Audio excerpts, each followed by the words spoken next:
Hello everyone and welcome back to another tutorial where I'm going to show you how you can enable or disable hints and tutorials within the Hitman 2 game. So let's get started right away.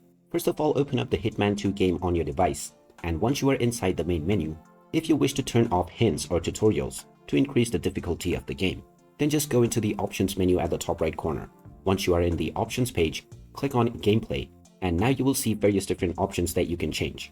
Now at the very beginning, you will see the mission story guidance option. This is set to full by default, but you can set it to minimal if you want less hints to increase your difficulty. Underneath this, you will find the global hints option as well. If you turn this off, you will now not get any hints within the game. You also have the options of turning off target information as well as instinct mode. If you turn them off, then this will increase the game difficulty a little bit more as well. After choosing your desired hints and tutorial settings, you can simply go back using the escape button and your settings will automatically be saved. And now you can start your game with your chosen hints and tutorial settings right away. And there you have it. That is how easy it is to enable or disable hints and tutorials on the Hitman 2 game. If you find this video helpful, don't forget to hit that like button and subscribe to our channel for more useful tips and tutorials.